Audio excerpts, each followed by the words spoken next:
Wat hoor? Die introductie kwam. Ah, dan is het weg toch, of niet? Ik ben aan het lachen, hè? Dus dat is wel live. Oh no.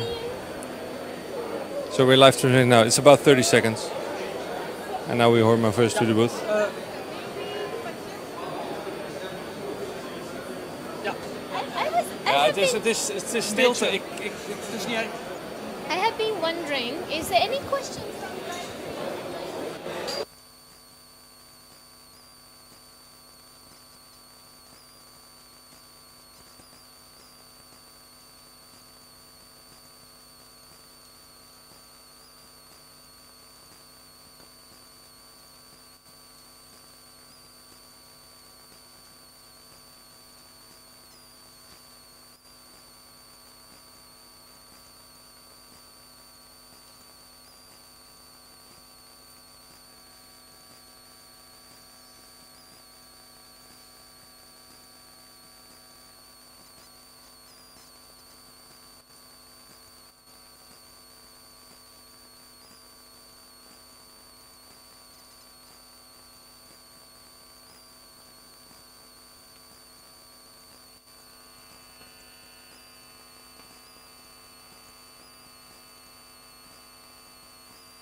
Good afternoon, ladies and gentlemen.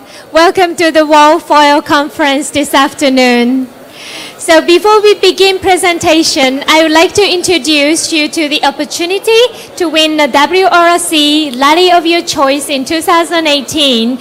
The Wolf Oil is running a quiz. You can actually find the QR code at your seat or throughout this booth. And this will take you to the URL automechanica2018.wolfoil.com, and you can go through the quiz to give your opinion about the vision of the future of mobility. And that will give you the opportunity to potentially win the WRC Latte next year for VIP treatment for 2. So if you can test your luck, and so hope you will try that out. So if you haven't been able to do so, I would like to give a quick tour of what Wolf Oil have prepared for you today. So in this booth, you will get to enjoy or actually see the demonstration of a new concept that they have launched for 2019 called Wolf Oil Cabin. And that's the digital solutions Wolf Oil is developing and preparing it for you. And there is a smart display of the product. You will get to know more about the product. And on that side of the booth, and there's a virtual reality. It has been very popular among the visitors through Automechanika. But you can actually get the virtual tour of the factory of the Wolf Oil. So you will get to know more about the company and more about the product. So hope you will get to enjoy the booth and the tour of the Wolf Oil. And if you get thirsty or if you need a drink, there's a bar upstairs. Hope you will get to stay and enjoy the drink after the presentation and networking with the presenter as well. So now, today we are talking about the theme, the future is interconnected. And today's presenter is a Director, Garage Network and Technology at GROUPAUTO International, Mr. Robert Stevens. Let me introduce a little bit about him before I introduce him to the stage. He started his career in California as an area manager with Snap-on Tool in California. Then after 5 years with Snap-on in California, he moved to UK as a national finance franchise manager for Snap-on UK. Then in UK, he moved to Delphi, where he became the global product line director for service which included garage equipment, diagnostic, and telematics. He started GROUPAUTO International in 2016 as the Director of Telematics. He relocated to Paris, where he resides, in 2017, and his responsibility expanded to include the Eurogarage and Top Truck network, as well as technology used in GROUPAUTO network. So today, he's going to be talking about how does live vehicle data access affect tomorrow's requirement for automotive repair and maintenance. So without further ado, let me introduce Director, Group Networks and Technology at GROUPAUTO International, Robert Stevens. Please give a warm welcome.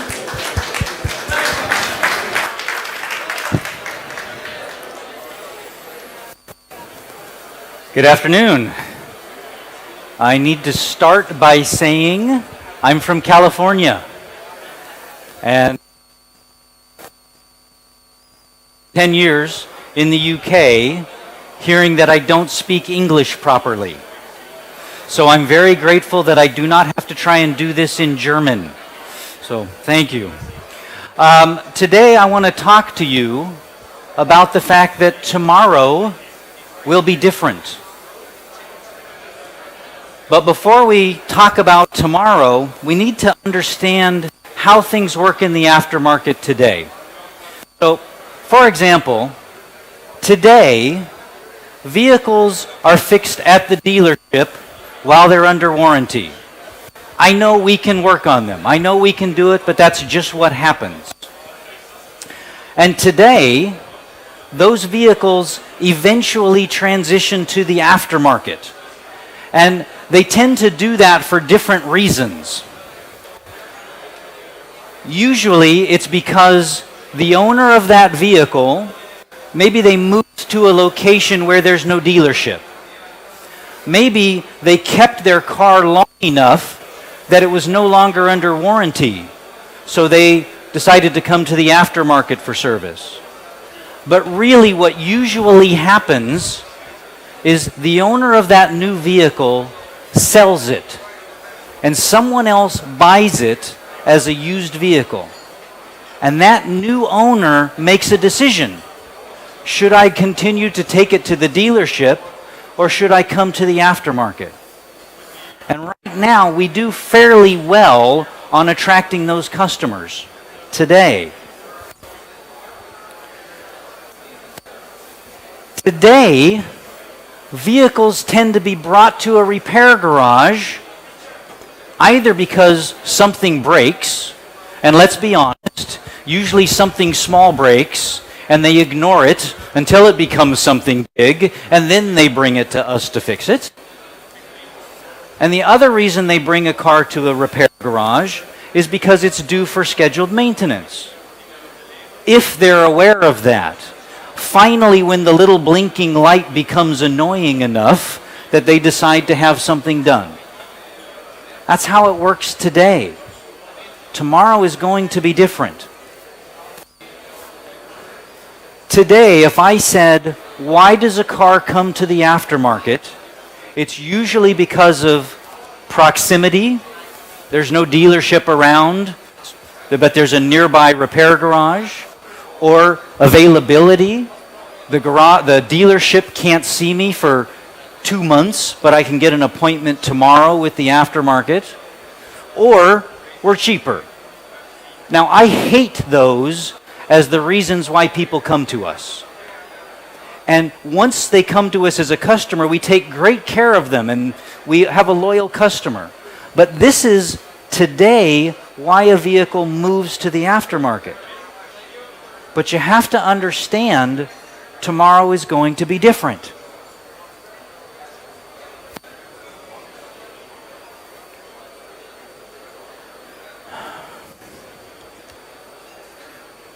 The first thing you have to understand is tomorrow's car is going to be different. We're talking about these new connected cars. This simply means the car can tell us that something happened, or maybe something is about to happen. But you have to realize that's going to change how we have to interact with that car. We have to be able to receive that information. We have to be able to act on it. Tomorrow's car driver is going to be different. Now, I'm an old guy, okay? I'm 52. I get to be old now. But these young car drivers, the whole world is in here. If it doesn't exist in here, it doesn't exist. So we have to have that point of presence with them and communicate with them in ways that they expect to be communicated with. Deliver services in ways they expect to receive them. Tomorrow's car driver is going to use a car instead of own a car. The person driving it is not going to be the one responsible for its repair and maintenance. This is because the car owner is also going to change. More and more of these cars are going to move into centrally managed and monitored fleets. Maybe that driver uses the car for 2 or 3 years on a lease, or 2 or 3 days as a rental car, or 2 or 3 hours as a shared car. But the point is, the person driving the car is not the one responsible for its repair and maintenance. And we have to be prepared to do business with these centrally monitored and managed fleet owners.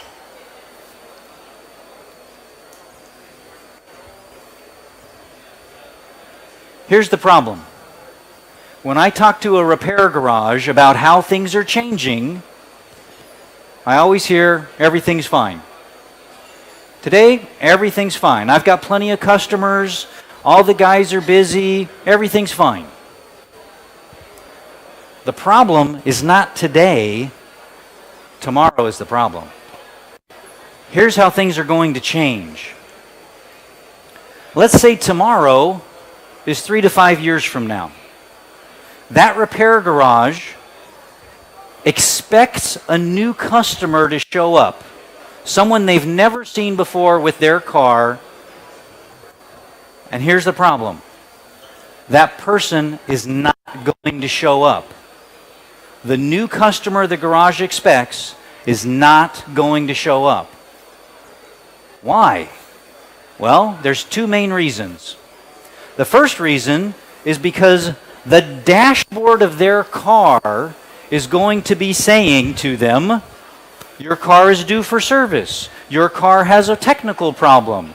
The dealership has booked an appointment for you on Wednesday at 3 o'clock. Just click right here on your dashboard to accept the appointment. They never come to us. They've been directed back to the dealership. But the other problem is because the vehicle they're driving, that lease vehicle, is actually on a central repair and maintenance contract with a different garage network. So they don't ever get the chance to even look at that. It's pre-assigned to someone else's garage who's doing business with the fleet. This is going to have a huge impact on our business. We are suddenly going to see a decline in the number of cars that are coming to our independent aftermarket repair garage. And we have to prepare for this.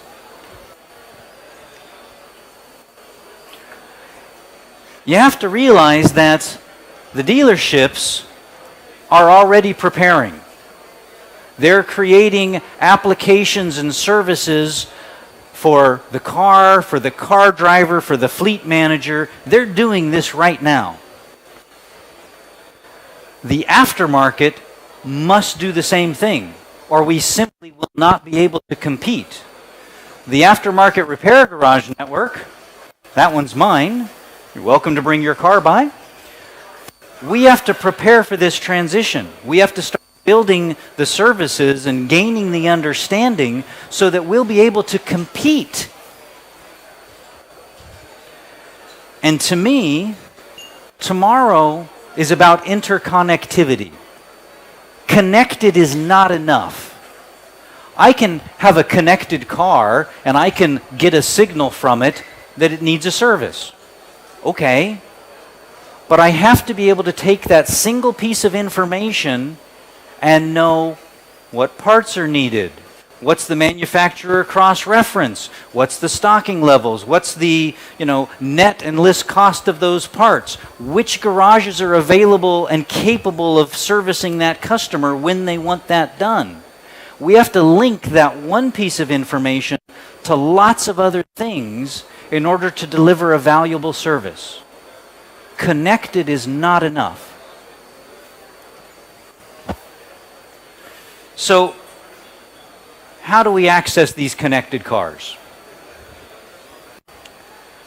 Well, first you have to understand there's two kinds of connected cars. There's the retrofit ones. I can put a device in that car. I call mine G-Connect, Group Auto. And I can add that device to most of the 350 million cars on the road today.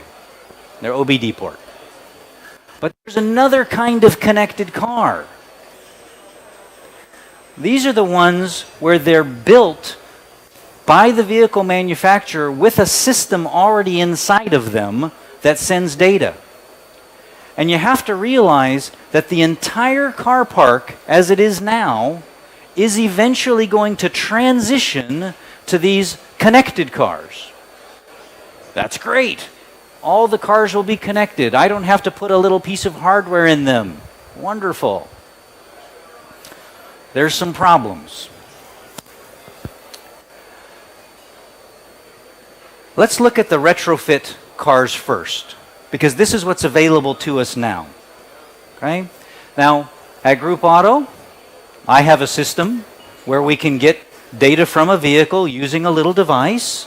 I can bring that into my network management system, and I can make it available to my garages and my fleet managers and all that. That's great. But that's connected. It's not enough. We have to do more.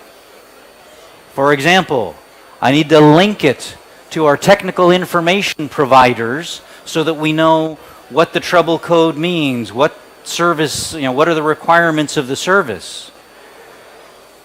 I am actively looking for diagnostic providers to work with us on creating remote diagnostic capabilities to apply to these cars.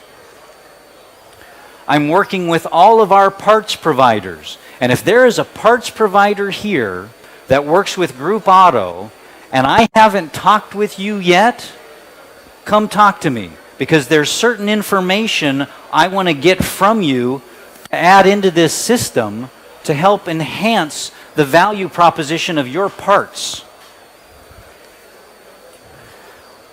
We're linking to our parts catalog providers. So now that when we know what parts we need, we can cross-reference them to aftermarket parts. We can check stocking levels. We've created a repair and maintenance system that allows us to add all this live vehicle data for our fleet customers so that we can actively help them manage and monitor their fleets. And even working with fleet management providers, I want to make this service available on their own platforms. And finally, we share this information outside. I don't want to just keep it for us. I want to work with insurance companies and roadside assistance companies because the fleet owner might want to send data to his insurance company so he can get a discount on his insurance. But this is also our pathway to those connected cars. Now, the thing I want to point out about this, why are we doing it? Well, I can't do all this myself. Group Auto can't do it. I need the technical providers and the diagnostic people and the fleet providers. I need all of them to create this. But there's one reason. I have to create a service that's good enough to compete with the vehicle manufacturers and their dealership networks and the services they're going to provide. If we aren't prepared to compete, we lose. That's why we're doing this. So let's look at a simple example of how this works. I can detect that vehicle in 1,000 kilometers needs a service. It's easy to do. Okay? I can read its odometer, I can approximate its odometer, depends on the car. But I know that vehicle is almost due for service. I can take that information and I can tell my repair garage. I can give him a to-do list. Here's the people you need to contact today because they need something soon. I can inform the fleet manager or even the car driver on the little app to say, your car's almost due for service. The garage can look at that car and get all of the technical information and past service history and things they need, contact information for the owner. And what we do is we link the technical information so we know what parts are required for that service, how many hours does it take. We link to the parts catalog so we know what's in stock, what's the cross-reference. And we use all that to provide a quote to the vehicle owner, whether they own one vehicle or 1,000 vehicles. We can book an appointment, pick the right garage, the day, the time, verify it with the car owner, and we can even ship the parts so they're at the garage ready to be installed when the car comes in for its appointment. The reason I've shown you this is the simplest example of what we can do.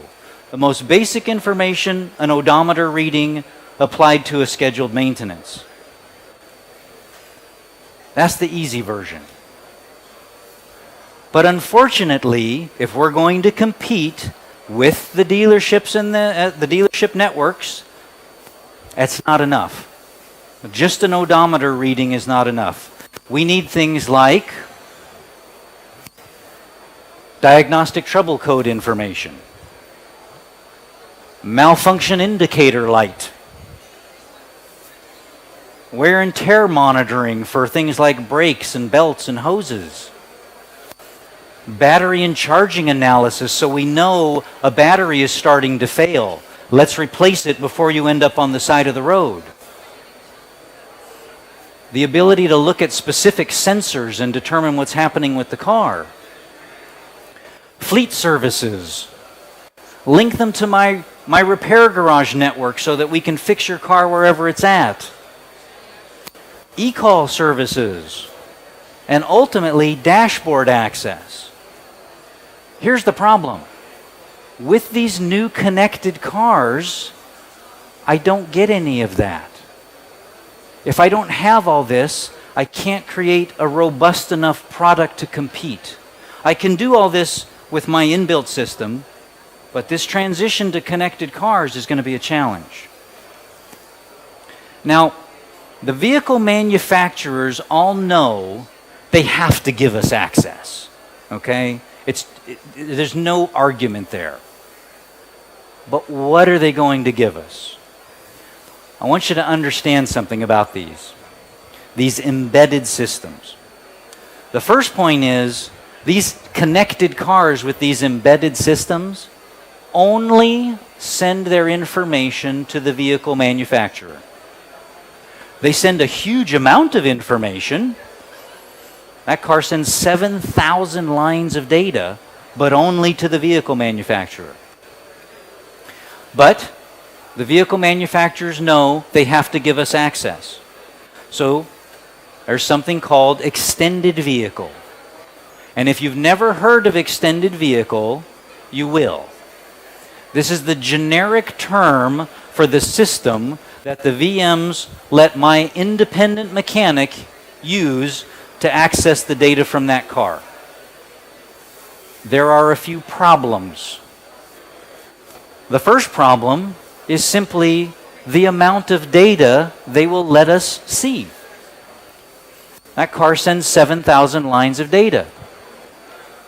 What they give to us on extended vehicle is 77 information descriptions. It's not even real data, it's text. And of those 77, 11 of them have anything to do with repair and maintenance. 11, 7,000. That's the first problem. The other problem is none of this is live.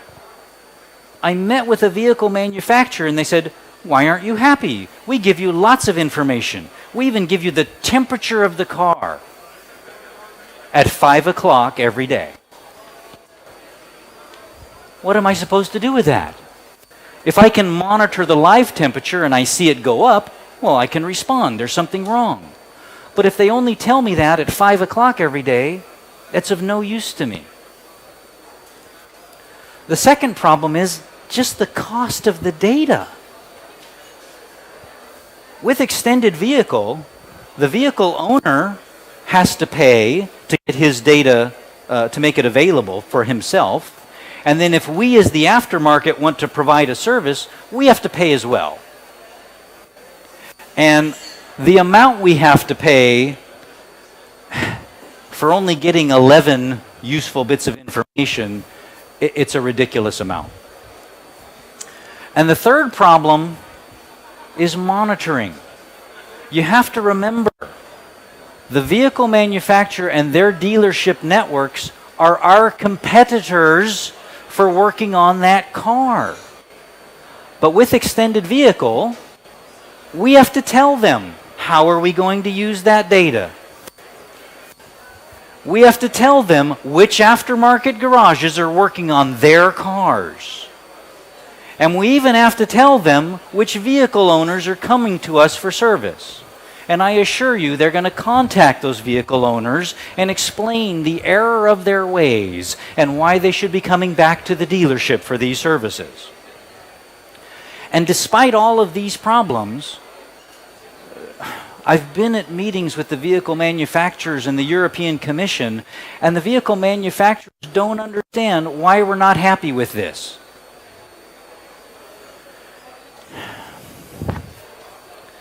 So what are our options? Well, the first option goes like this. Here's a simple diagram. I can put a device in a car, I can get information from it, and I can provide that to the vehicle owner and their mechanic. I can do that, that's easy. But what if I want to connect and get information from the vehicle manufacturer on these connected cars? Well, one option is, the other thing you have to remember is it's not just me and my Euro Garage network that want this information. Everybody here who fixes cars wants this information. Now, I could create a connection to each of those vehicle manufacturers. I could. I guarantee you it would be really expensive and it wouldn't be very good, but I could do it. And if I had to do it and then everybody else had to do it, that's a mess. That'll be the reason why the vehicle manufacturers say, no, we don't want you directly accessing our data. There's security concerns and personal information and everything. Problem. So we have to have a better way. Now, the idea of how to do this better was originally to have a server somewhere. Now, you may have heard of some of these. Caruso, Communication, there's more. Okay, there will be many of these. But the idea was have a server somewhere that I can connect to, and so can everybody else, so that we have one single point of contact. And that way, when that couple buys this used car, this connected car, and they want to have it serviced by their mechanic along with their other existing car, he wants to be able to use one system and provide one service to both of them. So the idea was BMW could send their information to this single server. That single server would send the information to the garage network that's serving the car, and then we would be able to provide the information. And of course, the other idea was that all of the vehicle manufacturers could use this common point of contact. Now, here's the amazing thing. The vehicle manufacturers have all said, okay, we're willing to do that. We're willing to send data to these neutral servers. That's the term they use. On one condition. We send it through extended vehicle. Remember that? No live data, limited data, too expensive, and they're monitoring what we're doing. Okay? It undermines everything we're trying to accomplish by having this go through extended vehicle. Because we are working with our lobbying group, FAJEFA. There are different ones, all part of AGEA, and these lobbying groups that are trying to help with this situation in Brussels, to try and get rid of that extended vehicle filtering. Because ultimately what we want is that. We want to be able to get information directly from the car into this server so we can use it to provide a service for our customers. And the other remarkable thing is that the European Commission actually released they sponsored a couple of studies that have come out and said exactly that. That's the way it needs to work. The third-party aftermarket needs to have that direct access so that they can provide a competitive service, and it's good for the consumer because it keeps prices down. So it's great. That's what we're trying to achieve. We're dealing with the technical things. We're also spending our time in Brussels trying to get us this kind of access. It's a challenge. And the thing I'd like to leave you with, having thrown all this information at you, is 3 simple truths.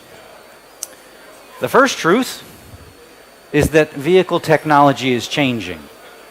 But it's always been changing. There's always been some new sensor, some new regulation, whatever it is. But this is different.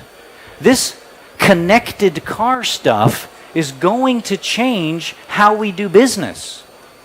It's going to change what we have to be capable of doing and what we know before we even get the opportunity to work on a car. And the third simple truth is that we as the aftermarket must prepare for this now.